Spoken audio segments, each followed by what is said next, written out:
Buenos días a todos, a todas. El día de hoy nos acompaña el licenciado Marcelo Ebrard, secretario de Economía, Luis Rosendo Gutiérrez, subsecretario de Comercio Exterior, y Jimena Escobedo, que es jefa de la Unidad de Estrategia y Organización de la Secretaría de Economía. El día de hoy vamos a tener un encuentro muy importante con empresarios de Estados Unidos y empresarios mexicanos, empresarias también, que es un diálogo, un panel empresarial que ha estado trabajando Marcelo desde hace ya varios meses y que es muy importante por el interés que tenemos de que se siga invirtiendo por parte de los empresarios, empresas de Estados Unidos en nuestro país, para avanzar en lo que se llama la relocalización de las empresas y el fortalecimiento del tratado comercial que tenemos. Entonces le voy a pedir a Marcelo que nos informe cómo va a ser este panel, este diálogo. A las 12:30 después vamos a tener otra conferencia en donde se va a informar del resultado de este diálogo y es pues un evento muy, muy importante. Adelante, Marcelo.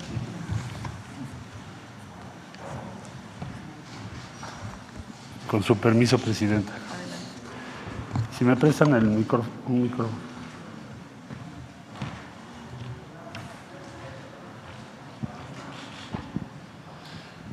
Bueno, como ya lo señaló la doctora Sheinbaum, se trata de la reunión más importante que se hace cada año entre los directivos de las empresas de Estados Unidos y de México, pero también de los gobiernos, en este caso el de México, porque somos el anfitrión.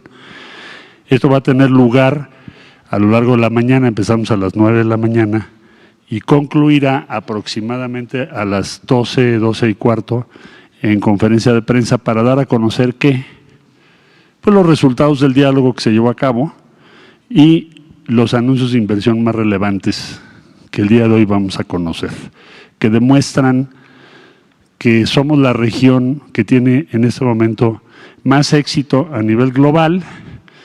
Solo tener presentes México y Estados Unidos conforman una de las regiones más prósperas del mundo. Es muy difícil que encuentren ustedes hoy en el mundo una región que tenga el nivel de intercambio que tenemos México y Estados Unidos y Canadá.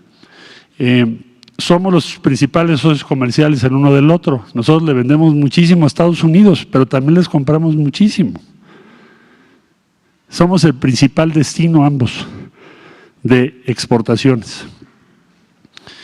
Es el tratado, como ya lo dije, es uno de los más modernos, más actualizados del mundo. Nuestra región fronteriza probablemente es la más dinámica en comercio y movilidad también en todo el mundo. En promedio, de que empezamos ahorita ya llevamos más o menos 1.5 millones de dólares por minuto. Eso es lo que significa nuestra relación con los Estados Unidos ahorita. Y tenemos mecanismos de diálogo y coordinación como este que integran nuestra agenda y nos permiten avanzar. Si me pones la siguiente, gracias. Ya dije que es uno de los principales destinos de exportación. Ahora, el comercio entre México y Estados Unidos sumó en el primer semestre de este año 415,000 millones de dólares. Esto es más, casi 4.8% comparado con el mismo periodo de 2023. O sea, está creciendo. Crecer a un ritmo de 5% es un ritmo enorme. Entonces, si ustedes hacen ese comparativo, cada año vamos creciendo y esta vez casi 5%. Estados Unidos es el principal socio inversionista en México. Llevamos 13,800 millones de dólares al primer semestre, corte del primer semestre del 24. Esto es más o menos para darnos una idea de quiénes son nuestros socios en Estados Unidos. Entonces, el socio número 1 es Texas, que esto luego hay que avisarle al gobernador Abbott, pero es el socio principal de México. El número 2 es California, y así sucesivamente Michigan, porque nos exportan granos y otras cosas. Entonces, esta es la geografía de cómo ha venido creciendo. Ven ustedes por aquí Arizona, que va a ser cada vez más grande porque aquí es donde se van a hacer los chips.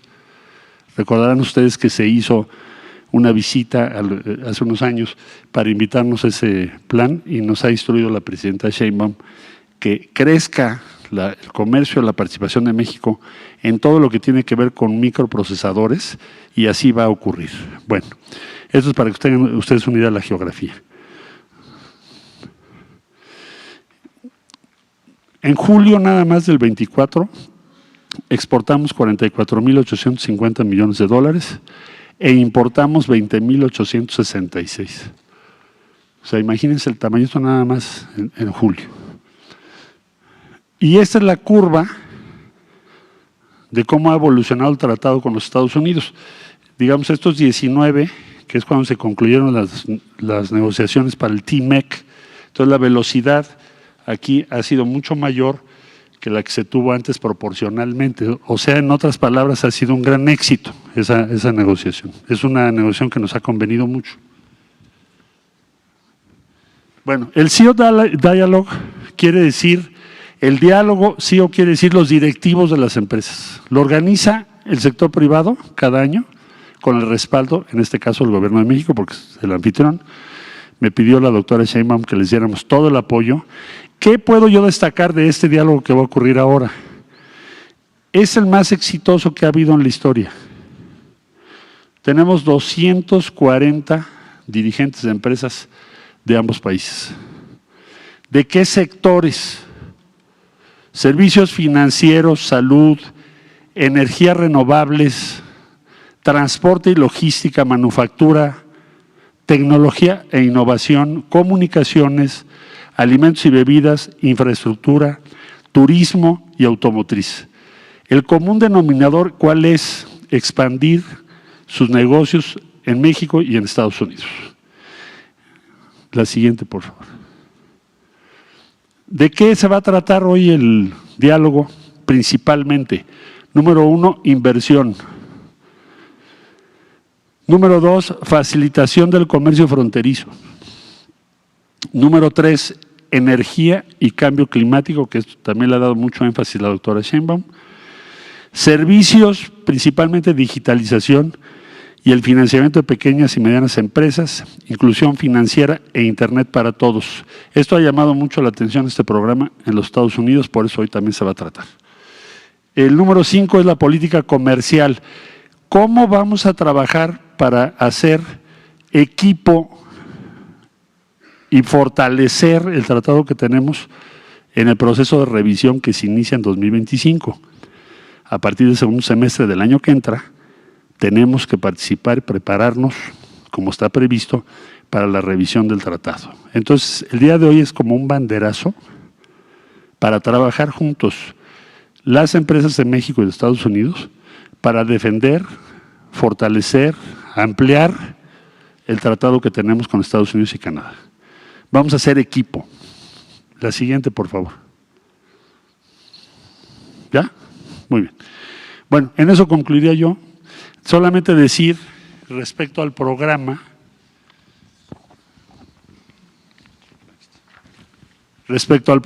que vamos a tener 2 etapas. Va a haber un diálogo de las 240 CEOs con la presidenta Sheinbaum.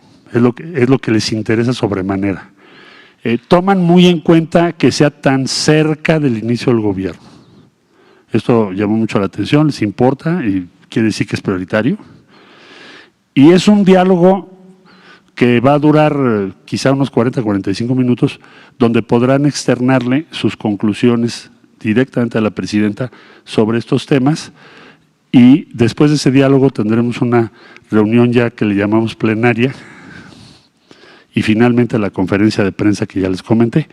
En síntesis, buenas noticias para México tendremos hoy: inversiones, respaldo, confianza, visión común hacia el futuro. Y tener 240 CEOs de empresas en México el día de hoy, pues para nosotros es muy buena noticia. ¿Sería cuánto, señora presidenta? Pues esa es esencialmente la información de hoy. Es muy importante porque además es importante resolver cualquier duda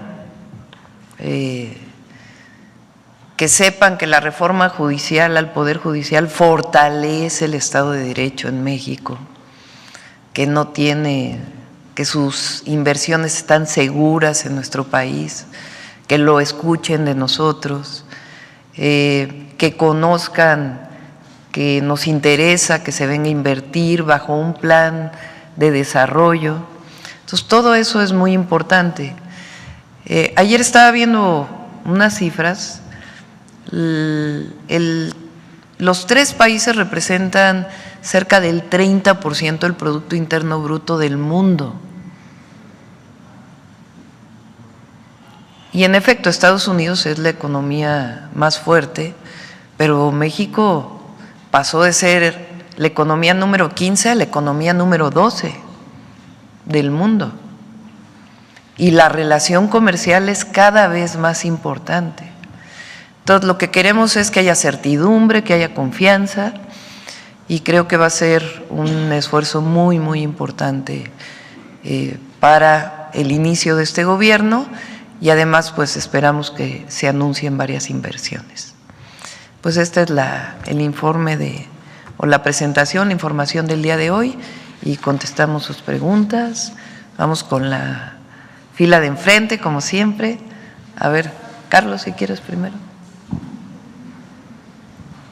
¿Qué tal, doctora? Carlos Guzmán, de 4 Media Telecomunicaciones Veracruz. Pues aprovechando que está aquí el titular de Economía y también de la reforma judicial, ayer se dio a conocer una cifra interesante. De 850 lugares insaculados, se han bajado 25 juzgadores justamente de esta lista que no quieren concursar por los puestos. Entre ellos, curiosamente, usted mencionaba ayer el caso de Morelos, de un juez que dio la liberación de una persona ligada al cártel Jalisco Nueva Generación y que también obviamente pues fue la responsable de ejecutar a los 2 israelíes en Plaza Arts. Es de inicio su comentario sobre esto, doctora. Las y los jueces actuales, magistrados, ministros, tienen derecho a participar, con excepción de los que terminan sus funciones, es decir, que prácticamente ya cumplieron sus funciones. Pero todos tienen derecho a participar. No tendrían por qué decir que no participan. Más bien la invitación es a todos los jueces, a todas las personas juzgadoras, participen en la elección, porque la convocatoria va a ser muy transparente, abierta, y si consideran que cumplen bien sus funciones, que participen en la elección. Y la segunda que le quiero consultar es, ayer en el estado de Oaxaca, bueno, también la ministra Ríos Farjat daba a conocer van a hacer un exhorto por parte de la Suprema Corte de Justicia de la Nación al Congreso de Oaxaca. Ahí se está tratando el tema de equiparar la elección de Oaxaca, la elección estatal del gobernador, a la elección federal en 2030. Va a haber un periodo, obviamente, de ajuste en el cual, si no me recuerdo, van a ser 2 años que se le van a dar al próximo gobierno después del gobernador que está ahorita. Sin embargo, están tocando un tema de equidad. Están planteando, en el caso de Oaxaca, y también va a ser la recomendación de la ministra Ríos Farjat, de que se maneje el tema de equidad, de que se pueda contemplar de que si hoy toca hombre para la candidatura a la gubernatura, en la siguiente sea mujer. No sé si usted conoce el tema y si en dado caso sí lo conoce, nos puede dar un comentario, por favor. En el primer caso es… De que se va a homologar la elección. Para los tiempos. Para los tiempos, para empatarla con 2030. La segunda es que se buscaría hacer una recomendación porque a los integrantes del Poder Legislativo no se les puede ordenar, porque sería invadir poderes. No conozco en particular el tema de Oaxaca.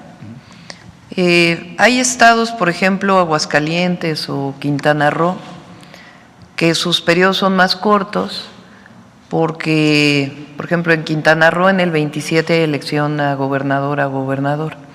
Entonces, el periodo de Mara será de 5 años en vez de 6 años.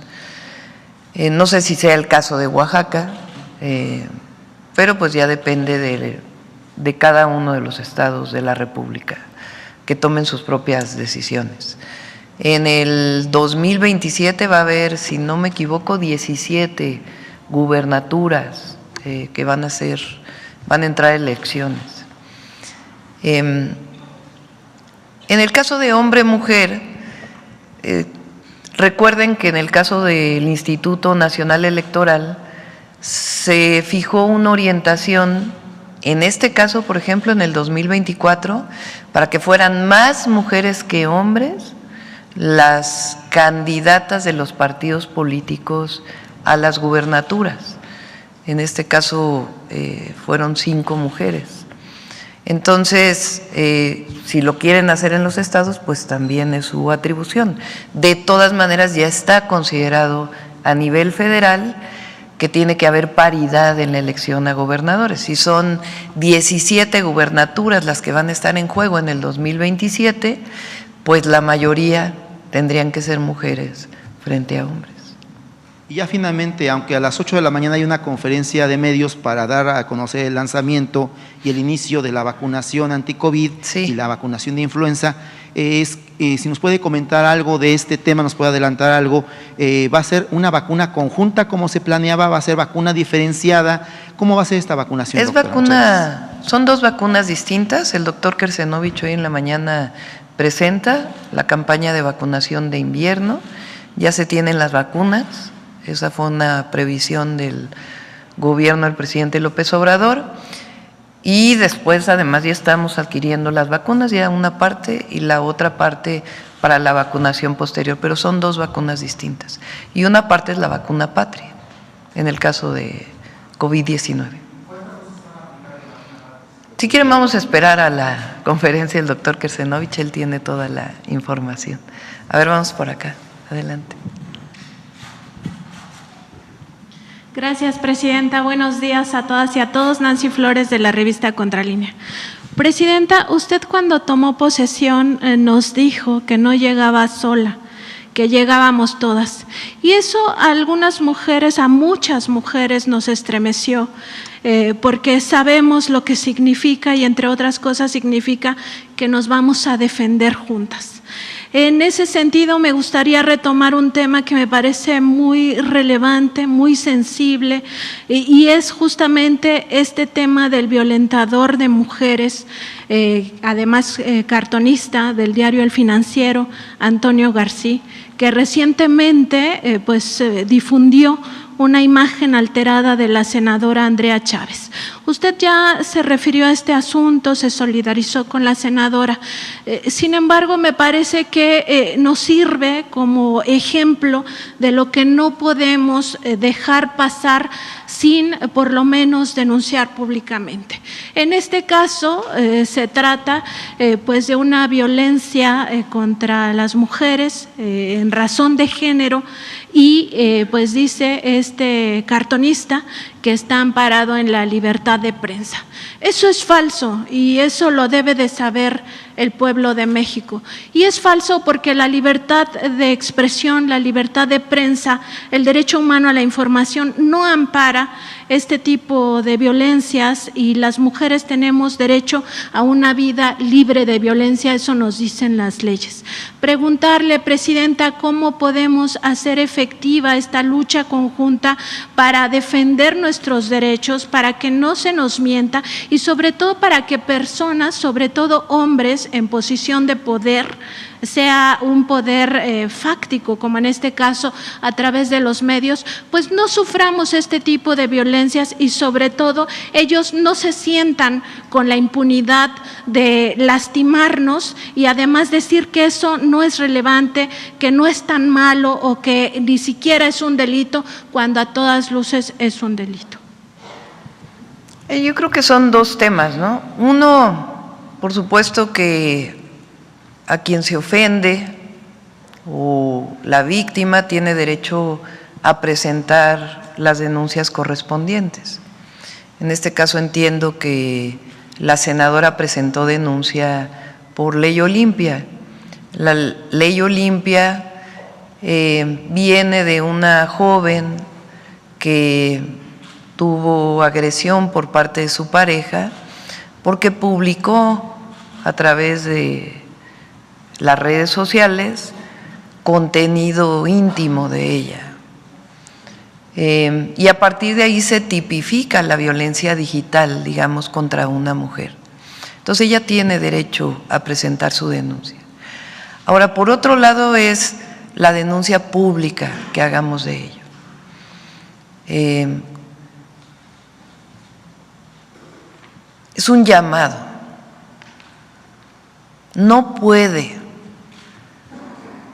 continuar en nuestro país un esquema de violencia por el solo hecho de ser mujer. Y además vinculando con un tema de agresión física, aunque sea digital, o sea, al físico, a ella, por ser mujer. No es que sea agresión física de golpear, pero es en esencia la agresión es por ser mujer. Durante años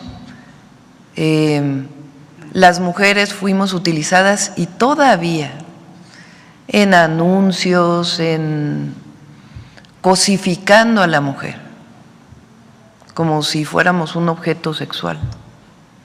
Y eso no puede seguir siendo.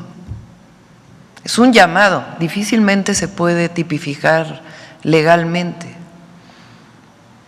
Pero el que llegue una mujer a la presidencia es para denunciarlo. Y cuando en redes sociales se agrede a una senadora, a una mujer, utilizando su condición de mujer, más allá de, repito, de la denuncia penal o de… El problema es que no puede la sociedad permitir que eso ocurra. Porque las agresiones contra las mujeres inician así y terminan de otras maneras. Entonces la igualdad, la no violencia tiene que ver con eso. Entonces, por supuesto que no estoy de acuerdo con que sea libertad de expresión y raya, digamos, en esa discusión, pero no podemos permitir estas agresiones. No quiero ni siquiera pasar el gráfico que se utilizó porque es denigrante. Entonces, un llamado a este caricaturista, cartonista, monero y a otros de que esta violencia contra las mujeres no puede convertirse en algo normal. Nosotros hicimos una campaña cuando estuve de jefa delegacional en Tlalpan, en las escuelas, que decía, no es costumbre, es violencia. Porque hay comportamientos que parece que son costumbre y en realidad son comportamientos violentos. Hablábamos de un novio que le quita el celular a una novia para ver qué es lo que está escribiendo. Parece un comportamiento que pudiera parecer normal. No, es violencia, porque la mujer tiene derecho a su privacidad. Esa es mi opinión. Gracias, Presidenta. Y desde la ética, pues también decir que la ética periodística pues nos obliga a los periodistas, en este caso también a los cartonistas, pues a no violentar a las demás personas, a respetar los derechos humanos y también a no expresarnos o no difundir mensajes de odio, y en este caso pues claramente es odio en razón de género. En otro tema, Presidenta, preguntarle, usted anunció que en esta conferencia matutina se abrirá un espacio para hablar de la alimentación sana.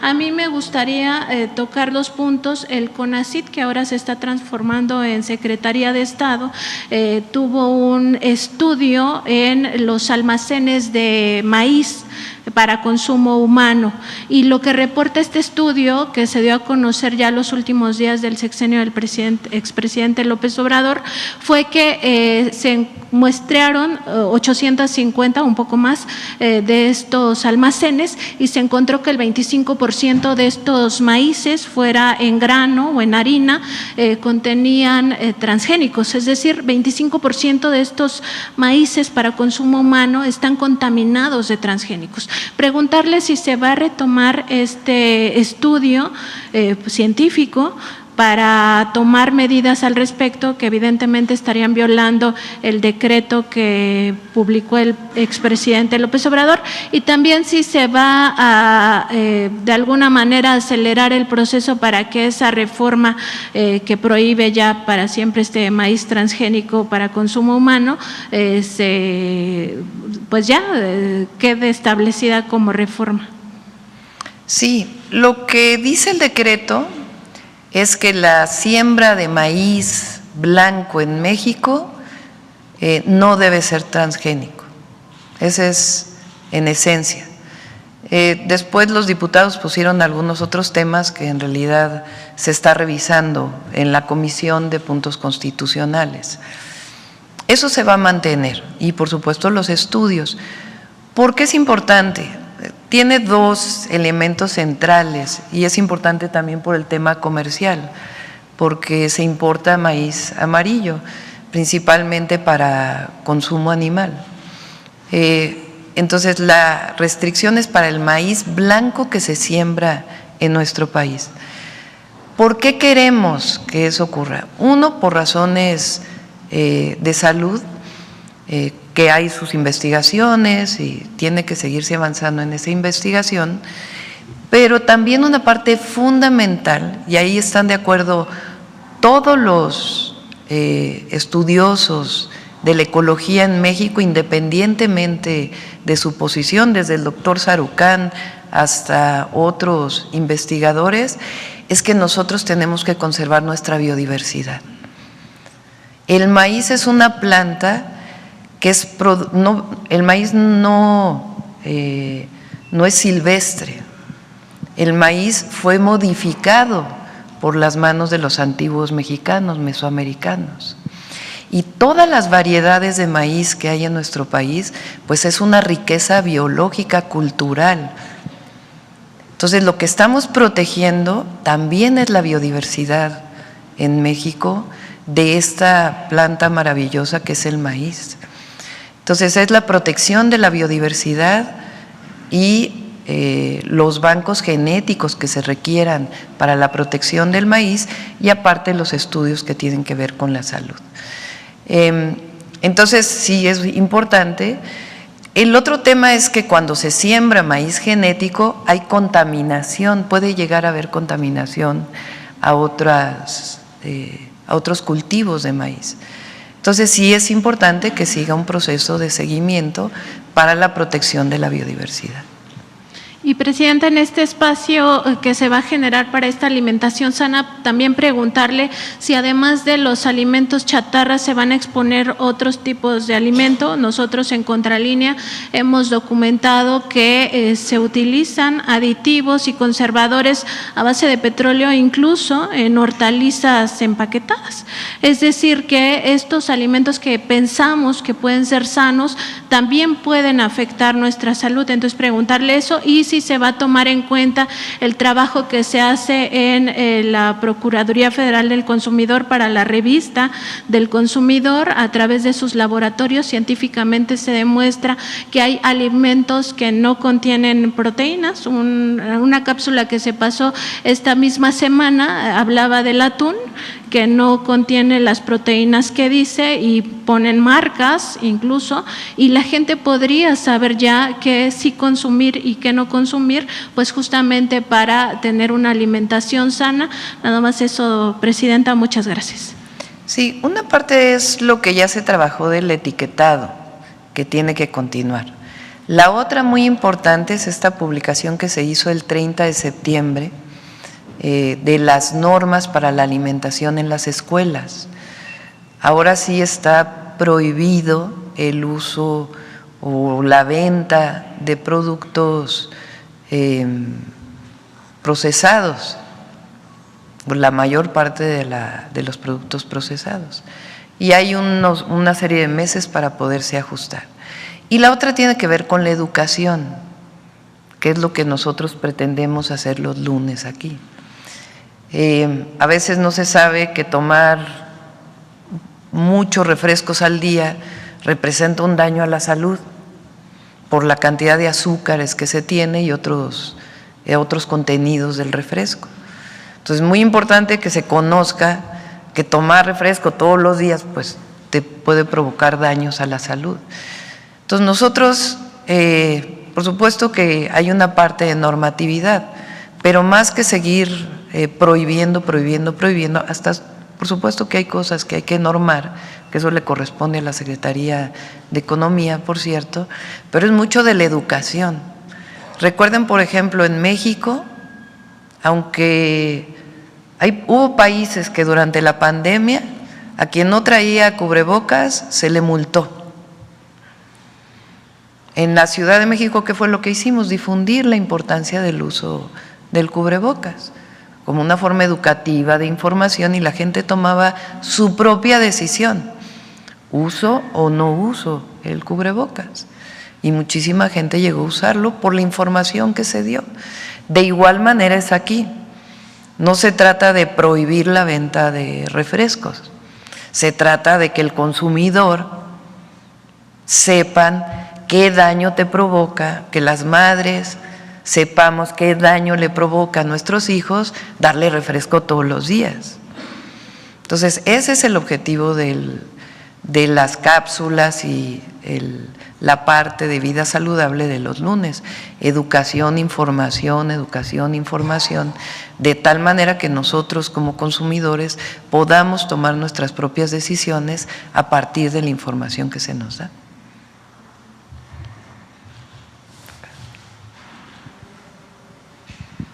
Buenos días, Presidenta. Fabiola Sánchez, de la Agencia Internacional AP. Muchas gracias por la oportunidad. Presidenta, quería comenzar por consultarle sobre los eventos ocurridos el viernes y el sábado en Nuevo Laredo, donde fallecieron una enfermera, una niña de 8 años y un joven.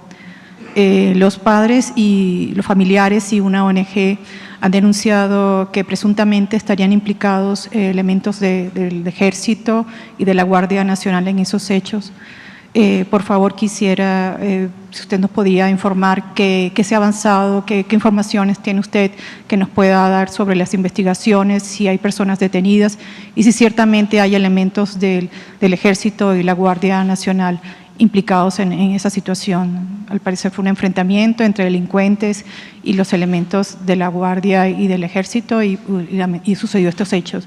¿Qué nos puede adelantar eso como primera consulta, por favor? Son dos casos, los dos en Nuevo Laredo, pero son dos episodios distintos. Un episodio en donde fallece un elemento del Ejército y también fallece una civil, una enfermera. Y sí tiene que ver con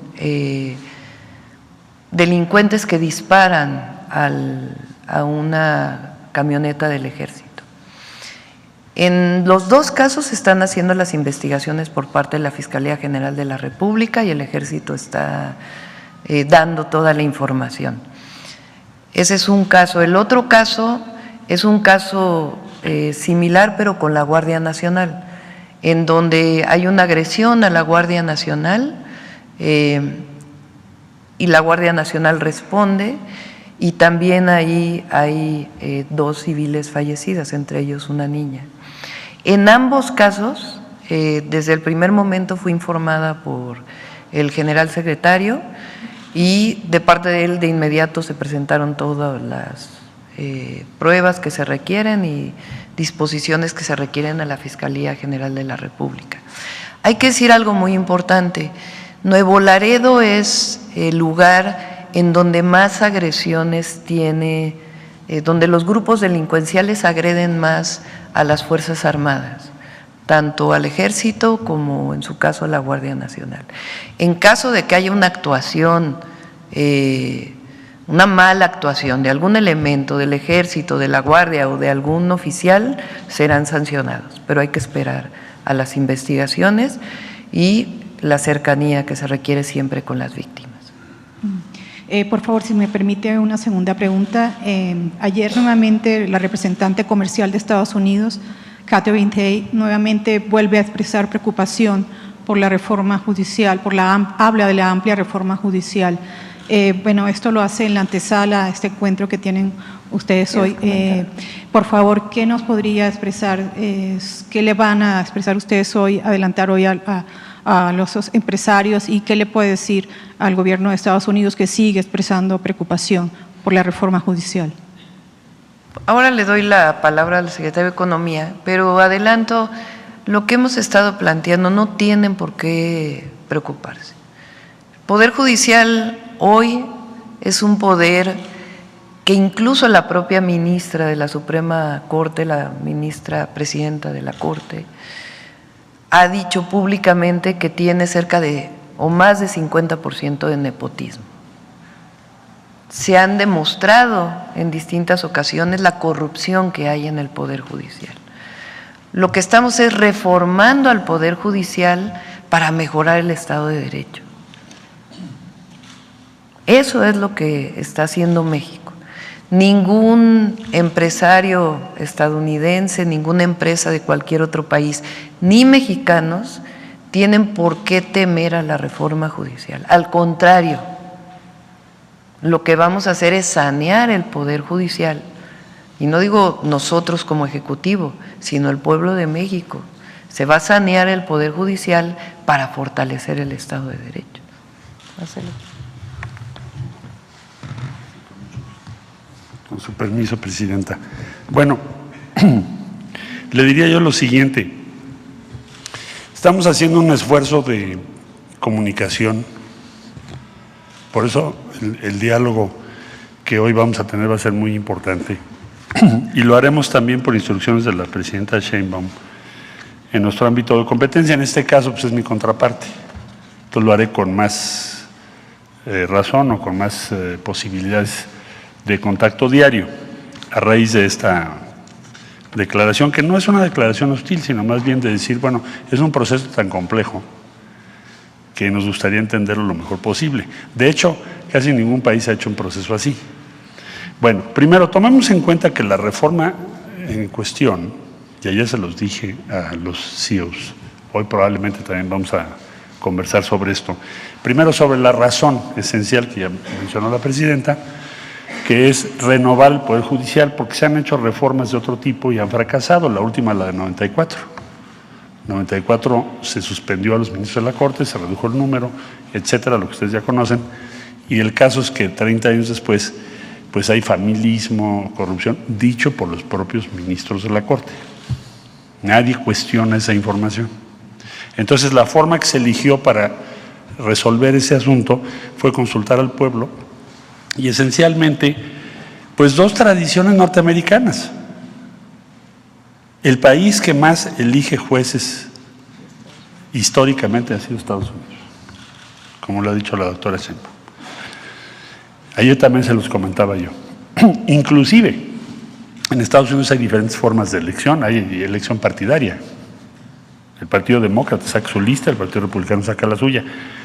A nadie se le ocurriría, después de una centuria de eso, poner en tela de juicio el proceso de elección de los jueces. Eso no cuestiona ni la democracia ni los resultados de la idoneidad de los jueces o las jueces. Bueno, entonces vamos a hacer un esfuerzo de explicación, de compartirles por qué, cuáles son las razones. También se hizo ya un documento en inglés que hoy se los voy a entregar a los CEOs y a los representantes del gobierno de Estados Unidos que están aquí.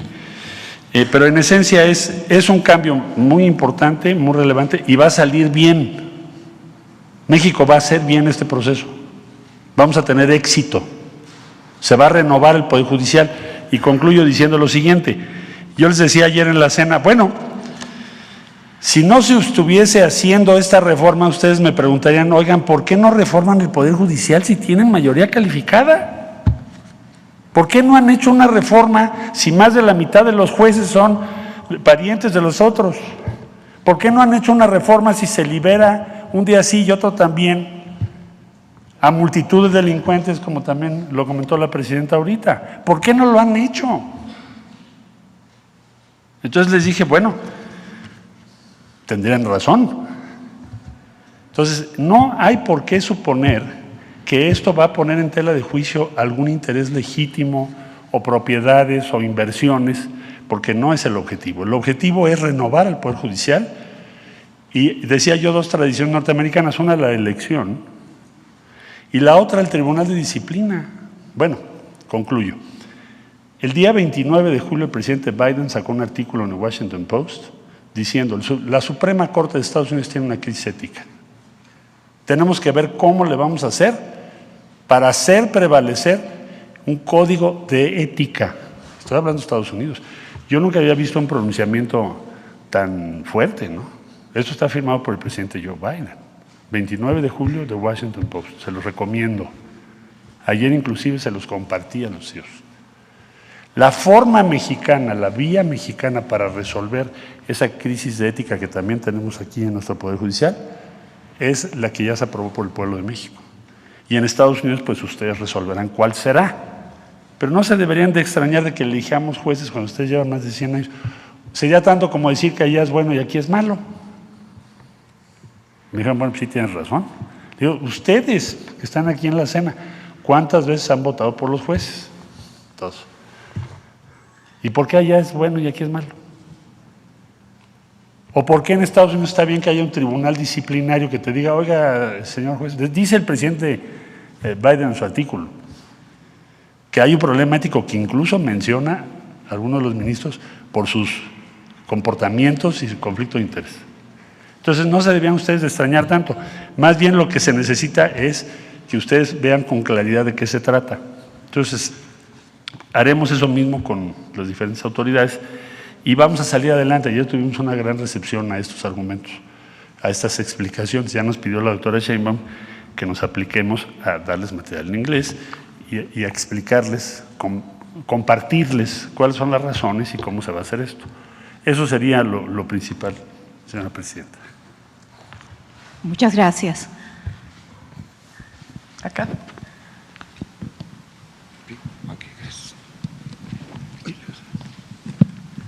Gracias, presidenta. Estoy un poco nervioso porque no me había tocado en mucho tiempo. Juan Bautista, de Voces del Periodista. El día de ayer usted puso de ejemplo las inversiones que podrían realizarse, sobre todo en Cancún, a propósito de un crucero. Yo quisiera preguntarle, en esta reunión de alto nivel, si está considerada las áreas de vivienda, por ejemplo, que ayer también expuso de manera muy explícita, el tema del tren, sobre todo la parte hacia el norte del país, y en la parte también de la educación, si podría haber inversión en esos sectores con los inversionistas estadounidenses. Digamos que el sector de la vivienda es muy fuerte. En México hay muchísimos desarrolladores inmobiliarios. Ayer presentamos la propuesta del gobierno para construir vivienda a partir de las instituciones públicas, que son dos. Uno es el Infonavit, que es muy importante aclarar porque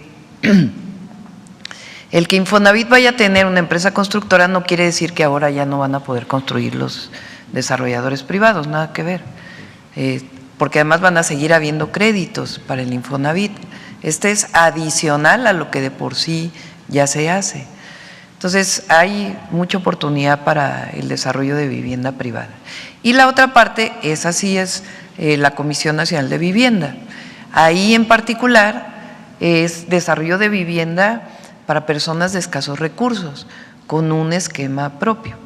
Y la inversión privada en México para vivienda pues es muy importante y va a seguir. Lo que queremos es que haya acceso a la vivienda barata, digamos, que podamos acceder a una vivienda de $1 millón, que hoy es muy difícil en muchos lugares del país, o a una vivienda incluso de 700,000 pesos para personas de escasos recursos. Eso es lo que queremos, que se vea el acceso a la vivienda, el acceso a un techo como un derecho, no solamente como el propio desarrollo inmobiliario que existe en México y que debe seguir existiendo. En el caso de la educación es lo mismo. La educación particular, pues, está permitida y va a seguir. Y qué bueno que exista. ¿Qué obligación tenemos como gobierno? Pues que todos tengamos acceso a la educación, desde la educación inicial hasta el posgrado, que las universidades públicas, que las escuelas públicas tengan suficientes espacios y sean de calidad y permitan que los jóvenes no salgan de la escuela, sino que permanezcan, y eso significa ver a la educación como un derecho. Y además está pues la educación particular, que es para aquellos que pueden pagar la educación particular. En el caso de la parte ferroviaria, si va a haber inversión ahí. La mayor parte de la inversión ferroviaria que vamos a hacer ahora es pública. Hoy está concesionada la carga, el transporte de carga de mercancías por tren. Esas concesiones se respetan. Incluso tiene la obligación Andrés Layuz, que es el responsable de la Agencia de Regulación Ferroviaria, que se amplíe, que haya todavía más transporte de carga por tren. ¿Por qué queremos que sea así? Porque es mucho más eficiente transportar mercancía por tren que por tractocamión. Entonces, en la medida que se fortalezca el transporte de carga por tren y además el transporte de pasajeros, pues es transporte mucho más eficiente, ayuda a disminuir emisiones y además genera desarrollo regional. Uno de los proyectos que tenemos, que vamos a presentar y que está desarrollando el secretario de Economía, es que así como el presidente López Obrador hizo 12 polos de bienestar en el sur-sureste, el objetivo es crear más polos de desarrollo en todo el país, con facilidades, con incentivos que permitan potenciar la producción nacional, tanto en términos del tratado como para el propio consumo en nuestro país, que produzcamos más de lo que consumimos.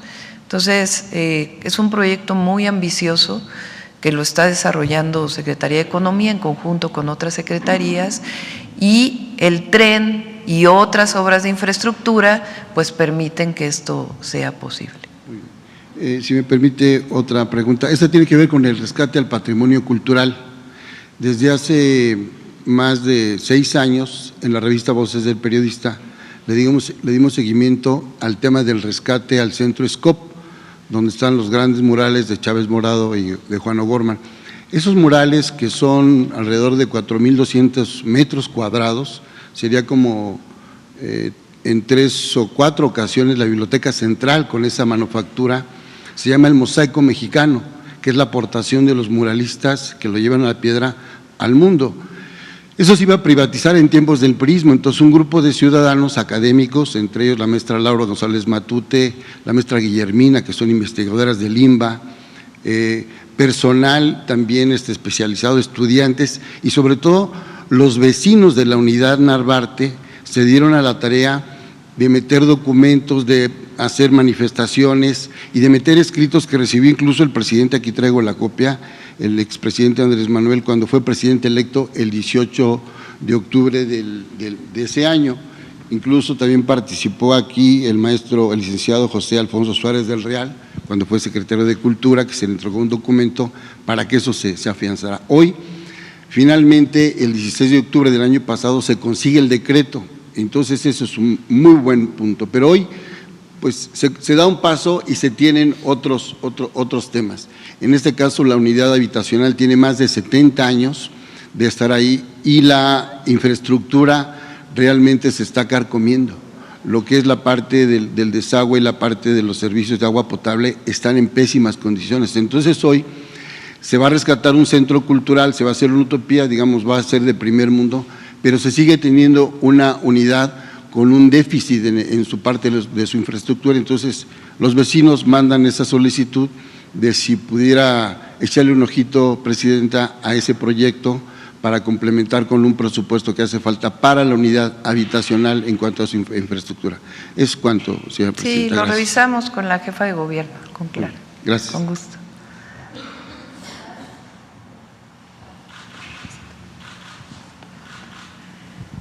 Gracias. Yusbel Rada, de Código Libre. Presidenta, en este tema de la reunión empresarial, ¿cuáles son los sectores a los que habrá de darle certeza al Gobierno de México? Sector energético, nearshoring, ¿pero qué parte? ¿Cuáles son las certezas? ¿Cómo responder a la parte jurídica? Es decir, ¿se necesita parte jurídica para las inversiones? ¿Cómo se harían? Son varios temas. Muy pronto ya vamos a presentar la Agencia de Transformación Digital que vamos a crear, o que ya está en la ley orgánica. Para quienes nos escuchan, el gobierno se rige su estructura por una ley, que se llama la ley orgánica. La ley orgánica, si queremos hacer cambios en las secretarías, pues tiene que modificarse. Para crear una nueva institución se puede hacer por decreto o por la ley orgánica. Es más fuerte la ley orgánica. Ahí se va a crear la Agencia de Transformación Digital. ¿Qué objetivo tiene esta agencia? Algo similar a lo que hicimos en la Ciudad de México cuando fui jefa de gobierno, que es disminuir trámites. Ese es uno de los grandes objetivos. Muchas veces un inversionista nacional o extranjero, una de las razones que plantea para no invertir en México es que tardan 2 años en hacer un trámite. Entonces, ¿qué queremos hacer? Disminuir el número de trámites, los tiempos de los trámites y concentrar trámites de tal manera que incluso los trámites municipales, estatales y federales puedan ser tratados a partir de ventanillas únicas. Entonces, esto va a ser muy importante, este anuncio se los vamos a hacer hoy. Y queremos trabajar, Secretaría de Economía, la Agencia de Transformación Digital, para que la ley de mejora regulatoria, que es un nombre muy rimbombante, en realidad se vuelva la ley de simplificación de trámites, para que sea muy claro cuál es el objetivo. Entonces, esta parte es muy importante para todas las inversiones públicas, porque también las públicas requieren muchísima tramitología, lo que el presidente le llamaba el elefante reumático. Entonces, vamos a hacer modificaciones para facilitar la inversión pública y la inversión privada con transparencia. Esa es una parte fundamental que tiene que ver con lo jurídico. La otra parte es que expliquemos, se entienda muy bien, que la reforma al Poder Judicial, la reforma energética, no van en contra de la inversión privada, sino al revés, inclusive fortalece el sector energético y, como ya lo explicó Marcelo, fortalece el Estado de Derecho. Entonces, esa es parte de la reunión de hoy y del diálogo permanente que tiene que haber para fortalecer las inversiones en México. Y también decir que las inversiones lo que queremos es que no sean como en el periodo previo al 2018, donde lo que presumía México como su gran atractivo era la mano de obra barata. O sea, salían a presumir los presidentes del pasado, vengan a invertir a México porque aquí hay mano de obra barata, es decir, salarios bajos. Y nosotros no queremos que eso siga ocurriendo. Lo que queremos es que las inversiones no solo se traduzcan en un número que diga inversión extranjera directa, sino que se traduzcan en bienestar, en que las y los mexicanos vivamos mejor y que quien menos tiene tenga la posibilidad de tener una vida con todas las necesidades cubiertas. Y para eso también es la inversión privada, los programas sociales, ampliar la educación, el acceso a la salud y también la inversión privada que genere empleos con buenos salarios. Muy bien, muchas gracias. En otro tema, Presidenta, el exgobernador de Cuauhtémoc Blanco fue denunciado por intento de violación y han salido a relucir diferentes irregularidades en su gestión. ¿Qué opinión le merece en particular por el estado de Morelos? Pues que se hagan las investigaciones. Y por último, Presidenta, hace días el presidente de Colombia, Gustavo Petro, confirmó que México se mantiene alejado de los diálogos por el tema de Venezuela, que ya no está con Brasil, Colombia. ¿Cuál es su postura? ¿Esto es así? ¿Sí se separó? ¿Y cuál es la postura suya en cuanto al tema de Venezuela y que se haya separado? Gracias. Nosotros tenemos por la Constitución una definición muy clara de nuestra política exterior, que es la autodeterminación de los pueblos.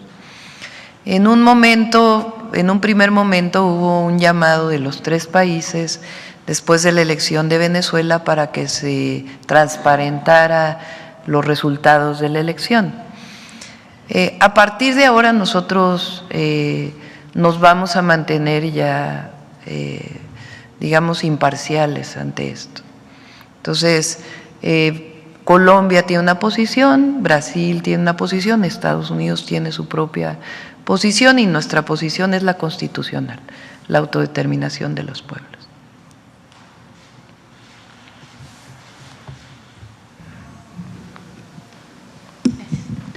Buenos días a todos, a todas. Soy Olivia Vázquez de Infobae México. Doctora, una pregunta. Después de tanto posponerla, mañana se le dicta por fin la sentencia a Genaro García Luna. ¿Qué opinión le merece el hecho de que su defensa haya dicho que el exsecretario de Seguridad quiere vestir de civil en la audiencia de la sentencia y además que quiere hablar con los que estén presentes mañana? ¿Qué quiere qué, perdón? Genaro García Luna pidió mañana vestir de civil en la audiencia para… ¿A vestir de civil? Y quiere además hablar con las ¿no? personas, sí, vestir como civil, no con el uniforme. Ah, no como reo, sino como civil. Bueno, pues es su derecho, ¿no? O sea, lo que es claro son todas las pruebas que se presentaron. El gran tema aquí, el tema de fondo, es cómo alguien, incluso que fue premiado por instancias de Estados Unidos, que el expresidente Calderón hablaba maravillas de su secretario de Seguridad, hoy está preso en Estados Unidos porque se demuestra que estaba vinculado con el narcotráfico. Es el tema central, que una guerra contra el narco estuvo a cargo de un personaje que hoy se sabe que estaba vinculado con el narcotráfico. Ese es el tema central, más allá de si va vestido de una u otra forma. Y por otro lado, hoy a las 11 de la mañana, trabajadores de los estados en donde los servicios de salud ya fueron federalizados, planean reunirse afuera del IMSS Bienestar. Nosotros hemos dado seguimiento a estas demandas porque ellos acusan que las condiciones generales de trabajo del IMSS Bienestar apuntan hacia una reforma laboral. Ellos han mencionado que algunos están trabajando, aunque ya estén basificados, como si fueran trabajadores por honorarios, no tienen todos estos beneficios de ley, y de hecho ellos ya mandaron una carta al doctor Sbarch para reunirse con él. ¿Usted tiene conocimiento de este documento que le enviaron o si se planea hacer alguna mesa de trabajo con los trabajadores de salud, que en concreto es la Asamblea Nacional de Trabajadores de la Salud, los que planean hoy hacer un plantón afuera del IMSS Bienestar, y de hecho a las 12 también quieren ofrecer una conferencia de prensa? No sé exactamente a qué se refieren los trabajadores. La facilidad que se dio con el IMSS Bienestar es que pudieran seguir perteneciendo incluso a su sindicato. O sea, ellos pueden elegir a qué sindicato pertenecen. Ellos son parte del apartado B porque son trabajadores del Estado. Fueron basificados y tienen la posibilidad de pertenecer a un sindicato. Entonces, habría que ver en particular a qué se refieren con estos planteamientos que están haciendo, y el diálogo pues siempre está abierto para poderlos escuchar. Pero, digamos, tuvo esa virtud la manera en que se hizo, en donde no tuvieron que renunciar a sus derechos sindicales, si es que estaban sindicalizados al pasar al IMSS Bienestar. Lo conozco porque así fue en la Ciudad de México. Fíjense, al pasar un médico especialista en la Ciudad de México, porque no había suficientes recursos en el presupuesto, estaba ganando en un contrato por honorarios 12,000 pesos mensuales. Al pasar al IMSS Bienestar, está ganando, además de que tiene su base, alrededor de 45,000 pesos mensuales. Y además se le reconoce que es un médico especialista, tiene su base, tiene sus derechos, tiene derecho pues a todo lo que tienen los trabajadores basificados y además a su sindicalización o a pertenecer a un sindicato. Entonces hay que ver en particular a qué se refiere. A ver, aquí adelante.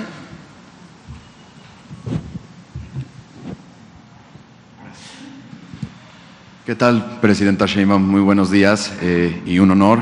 Mi nombre es Santiago de Llano Nieves, de Ecos Media México, medio de comunicación independiente y alternativo, y de Luces del Siglo. Bueno, mi primera pregunta iría en torno a Bueno, a finales de agosto, el presidente Andrés Manuel López Obrador hizo el primer encuentro intercontinental de comunicadores independientes. Muchos de nosotros aquí estuvimos presentes en ese evento y se habló sobre la creación y el desarrollo de una nueva plataforma o red social soberana mexicana. Esa sería mi primera pregunta. ¿Cómo se ha planteado el desarrollo de una red social, una plataforma soberana mexicana? Pues vamos a darle seguimiento a este tema.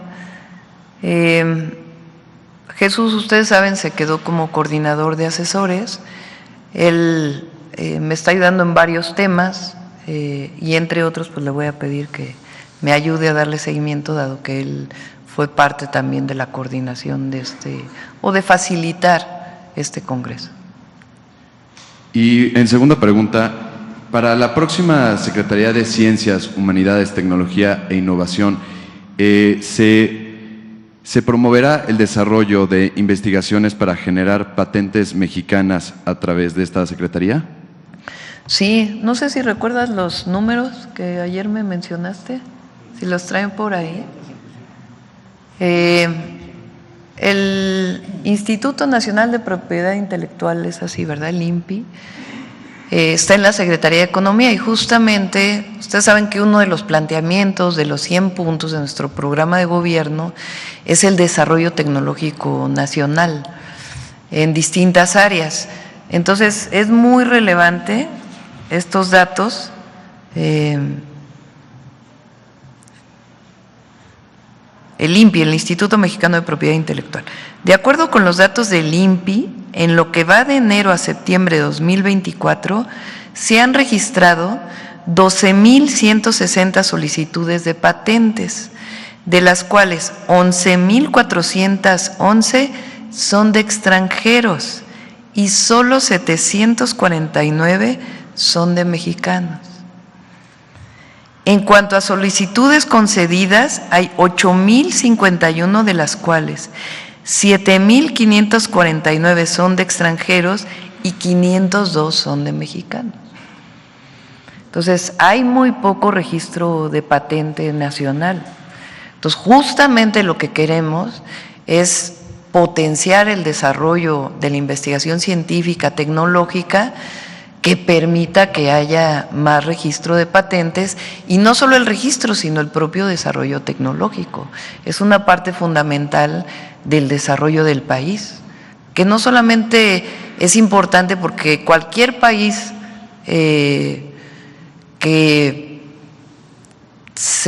presuma, digamos, de su desarrollo no solamente tiene que ver con bienestar, disminución de la pobreza, disminución de las desigualdades, el Producto Interno Bruto, la inversión extranjera directa y todos los indicadores macroeconómicos, sino también tiene que ver con el desarrollo científico y tecnológico. Y esa es una parte esencial de lo que en conjunto la secretaria Rosaura Ruiz con el secretario Marcelo van a desarrollar. Y ya por último, Presidenta, y hablando de desarrollo tecnológico, ¿dónde se piensa fabricar el automóvil mexicano eléctrico y compacto o línea? Ya lo vamos a presentar pronto. Una de las posibilidades es Sonora, por ejemplo, para potenciar el plan Sonora.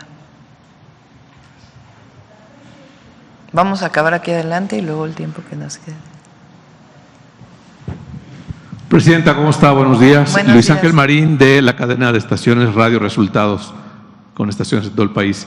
Preguntarle su comentario sobre la gobernadora electa de Veracruz, Rocío Nale, anunció en días recientes el convenio con Motengil para abrir la planta de fertilizantes en la ciudad de Poza Rica, en donde estaba el complejo petroquímico Escolín. Son instalaciones muy grandes y listas para echarse a andar prácticamente.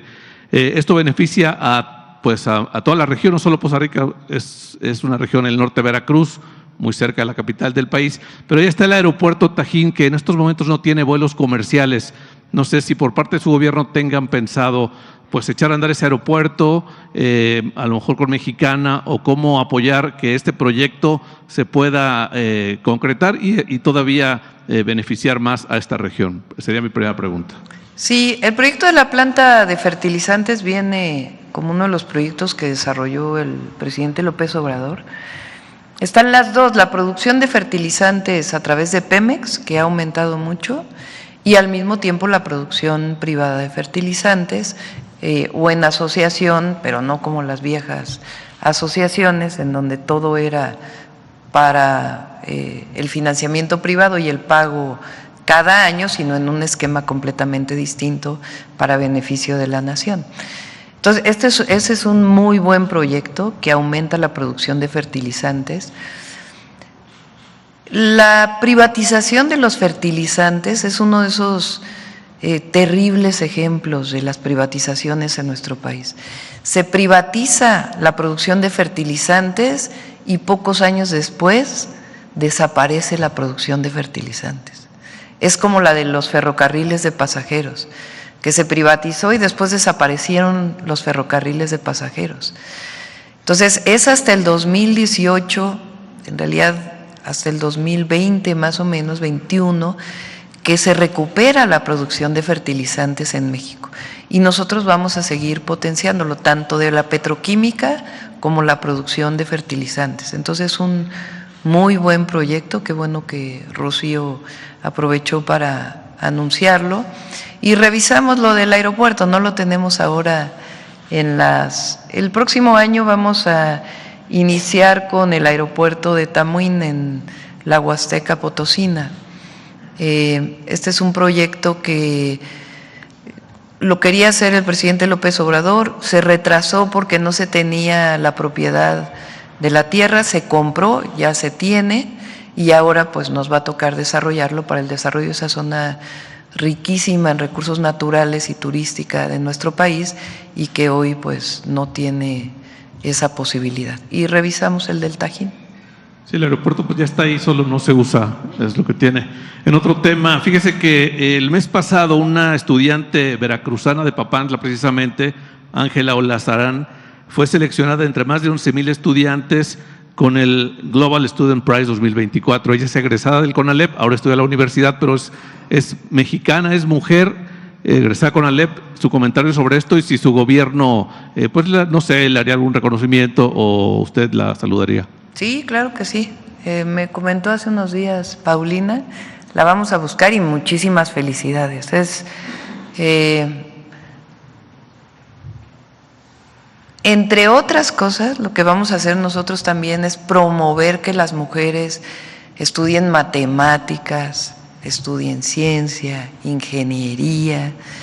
Durante años se nos dijo que las mujeres no eran profesiones que nosotros pudiéramos tener o pudiéramos desarrollarnos, y el fortalecimiento de la mujer en la sociedad y en acabar con cualquier forma de discriminación, de prejuicios, tiene que ver justamente con impulsar que las mujeres participen en estas actividades, en estas profesiones.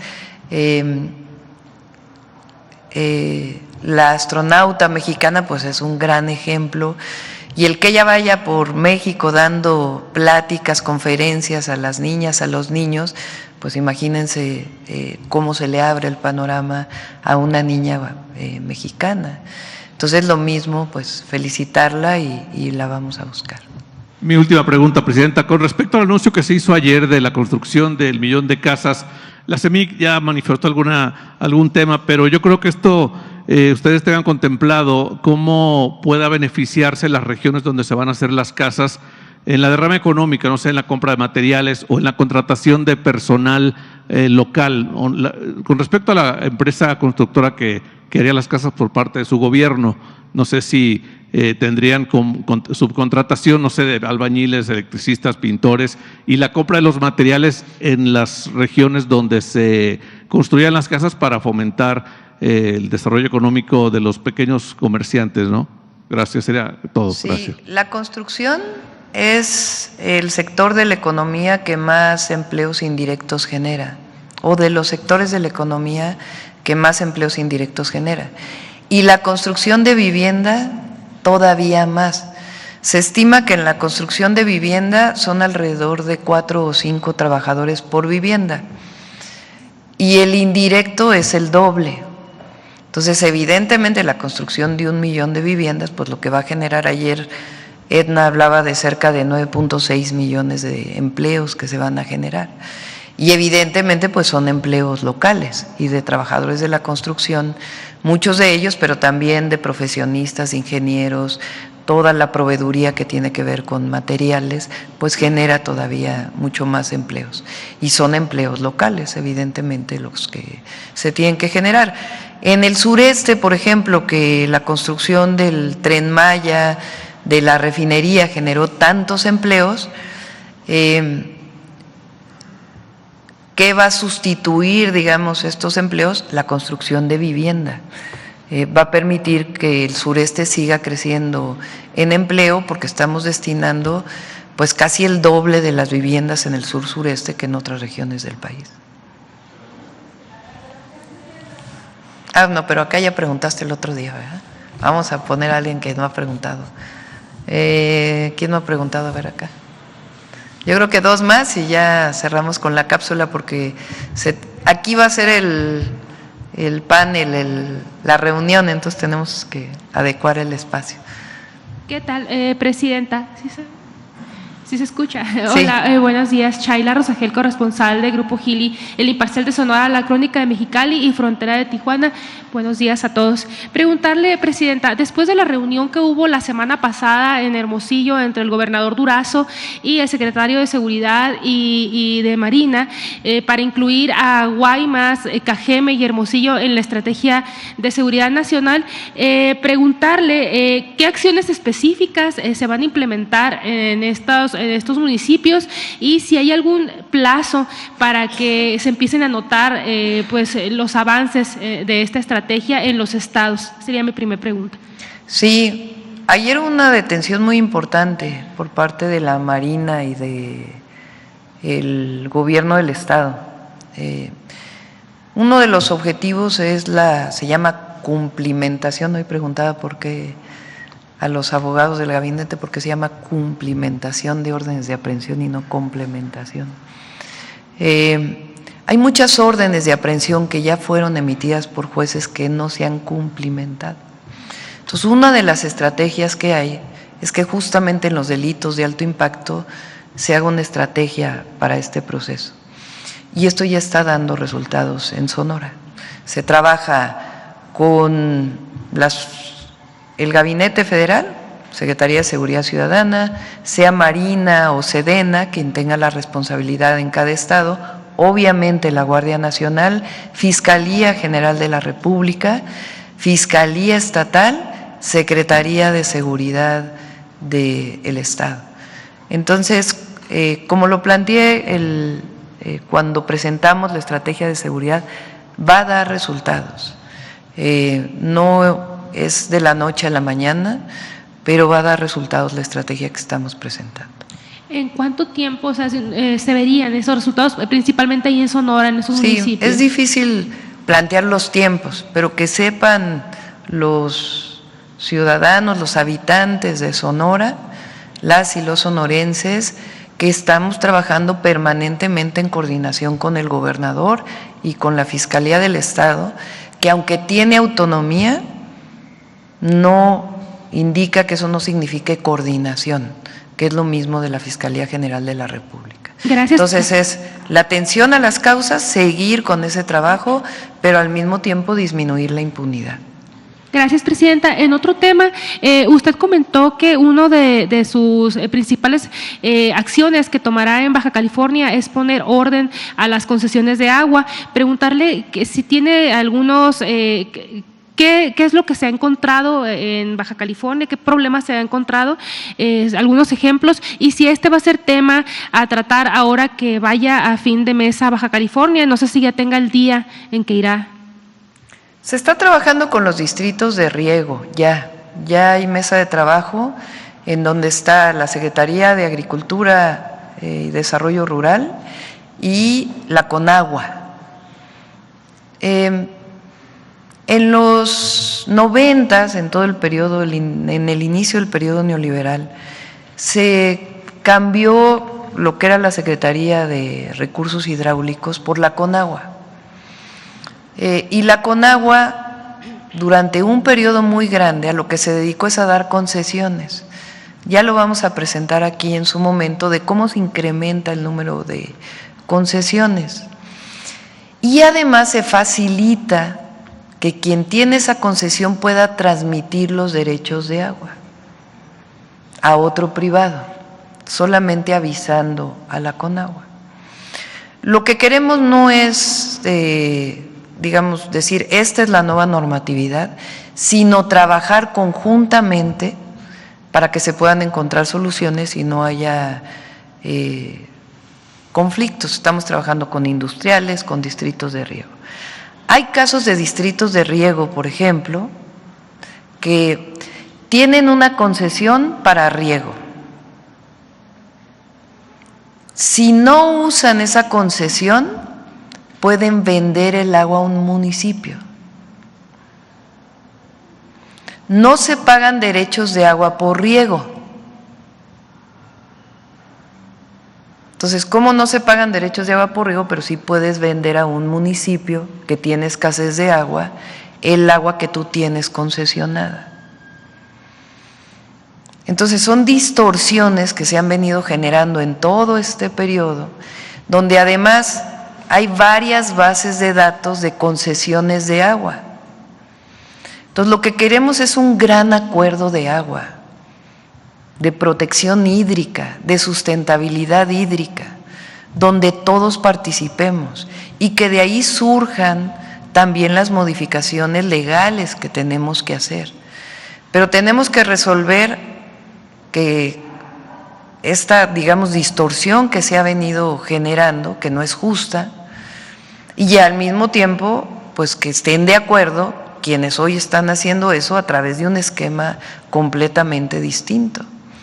Entonces, por eso hay estas mesas de diálogo con los principales distritos de riego, en donde además vamos a intervenir para hacer más eficiente el uso del agua y que lo que sobra de la concesión, lo decía aquí el otro día, si tú tienes concesionados ciertos metros cúbicos, digamos 10 por decir algo, es una hipótesis, 10 millones de metros cúbicos para riego, y se te ayuda con créditos para hacer más eficiente tu riego y eres más productivo. Entonces ahora vas a consumir 5 millones de metros cúbicos, pero tienes concesionados 10. Entonces, ¿qué pasa con esos otros 5? Lo que nosotros queremos, y creo que todo México quiere, es que esos 5 sean utilizados o para más distritos de riego que ayuden en la alimentación, o para lo principal, que es el consumo humano del agua, para cumplir el derecho humano al agua. Entonces, todo eso tenemos que ordenarlo y al mismo tiempo seguir haciendo esquemas estratégicos. Algunos de los casos están en Baja California, pero queremos sentarnos a trabajar, a dialogar antes de tomar una medida. De todas maneras, creo que se está llegando a muchos acuerdos y por ahí de mediados de noviembre firmar este gran acuerdo. La Laguna es otro caso. La Laguna, por ejemplo, tiene cultivo principalmente de forraje, entre otras, pero principalmente de forraje. No están tecnificados muchos de los riegos. Y aparte está la producción de leche de la laguna. Entonces, ¿cómo podemos poner a todos de acuerdo en la laguna para que hagamos un programa eficiente del agua que nos permita que las poblaciones tengan acceso saludable al agua o al consumo humano saludable y al mismo tiempo pueda seguir las actividades productivas, incluso con mayor productividad? Ese es el trabajo fundamental que están haciendo hoy la Conagua con la Secretaría con la SADER, entre otras de los temas que tiene. Verá este tema en su próxima visita a Baja California, Presidenta, y preguntarle si ya tiene el día, ¿cuándo va a ir para allá? Sí, vamos a ir el próximo fin de semana, creo que el sábado. Voy el viernes a Baja California Sur, sábado a Baja California, y el domingo todavía no tenemos decidido. Estamos viendo si regresamos a Guerrero. para darle continuidad a lo de Acapulco. Todavía no vamos a tratar el tema del agua. Estamos viendo los compromisos específicos. O sea, sí vamos a hacer un programa integral para resolver el tema del abasto de agua, particularmente para Tijuana, el uso más eficiente del agua en Valle de Guadalupe, varios proyectos que hay también de proyectos estratégicos. Entonces, todavía no queremos anunciarlos hasta que no tengamos claridad de cuáles son esos proyectos, que no nos vamos a demorar mucho, y el avance de los proyectos que ya están, Otay 2, el viaducto y otros proyectos que hay en Baja California hoy, en particular en Tijuana. Gracias, presidente. Ya por último, presidenta, Punta Coloneta y una inversión privada ahí muy importante para el desarrollo del puerto. Gracias. Preguntarle si ya se cerró el diálogo que ha pedido el INAI con el gobierno federal, pues tras esta propuesta de su desaparición, y también preguntarle, pues, si se desaparece el INAI, preguntar cómo se va a garantizar este derecho a la información y a la protección de datos. ¿Cuál será el mecanismo a través del cual los ciudadanos vamos a ejercer estos derechos? Si habrá un mecanismo especializado y que tenga autonomía para no ser juez y parte en la entrega de la información, sobre todo porque actualmente existe la Plataforma Nacional de Transparencia, pues, que es el INAI quien se encarga de ella. Entonces, al desaparecer el INAI, pues desaparecería esta plataforma. Entonces, preguntarle a través de qué mecanismo se va a realizar este ejercicio, las solicitudes de información, a través de cuál los sujetos obligados pues van a contestar pues las solicitudes, como se hace ahora, ¿no?, basado en la Ley Nacional de Transparencia. ¿Cómo va a funcionar ahora, presidenta? Sería todo. Vamos a invitar a Raquel Buenrostro. La Secretaría de la Función Pública se transforma en Secretaría Anticorrupción y de Buen Gobierno. Y ella va a presentar cuáles son los mecanismos para todavía garantizar que, es decir, de todo el avance que hay, todavía hay un trecho por recorrer para erradicar cualquier forma de corrupción, desde una manera preventiva y también de sanciones. De eso va a estar encargada Raquel, y también de la transparencia. Entonces, el que desaparezca el INAI no quiere decir que va a desaparecer la transparencia en el gobierno. Al contrario, vamos a ser mucho más estrictos en la transparencia. Y eso lo va a llevar la Secretaría de Raquel Buenrostro. Vamos a cerrar aquí porque tenemos que adecuar el espacio para la reunión que vamos a tener, y cerramos con la cápsula de Humanismo Mexicano. El humanismo mexicano se conforma en colectividad a partir de nuestras raíces culturales y desde la sabiduría popular. Es pensamiento, pero fundamentalmente es acción transformadora y revolucionaria. Se conforma por una serie de principios políticos, económicos y sociales. Algunos de sus principios más importantes son: 1. Para alcanzar la prosperidad compartida, primero los pobres. 2. No puede haber gobierno rico con pueblo pobre. 3. Las y los gobernantes deben ser honrados y honestos. 4. La democracia es el gobierno del pueblo y para el pueblo. 5. Prohibido prohibir. La libertad es esencia de la democracia. 6. El desarrollo y el bienestar del pueblo solo pueden fortalecerse con el cuidado del medio ambiente y los recursos naturales. 7. Las mujeres tenemos derecho a la igualdad sustantiva. 8. México es un país soberano, independiente, libre y democrático. 9. La política se hace con amor, no con odio. 10. Condenamos el clasismo, el racismo, el machismo y cualquier forma de discriminación. El humanismo mexicano tiene un sentido muy profundo de fraternidad, equidad y justicia. Tiene como sustento la historia de México y refleja la construcción solidaria del país. Muchas gracias, ya no nos dio tiempo de la presentación adicional, pero vamos a seguir martes de Humanismo Mexicano y Memoria Histórica, miércoles de Detector de Mentiras, jueves de Mujeres en la Historia y viernes de Suave Patria.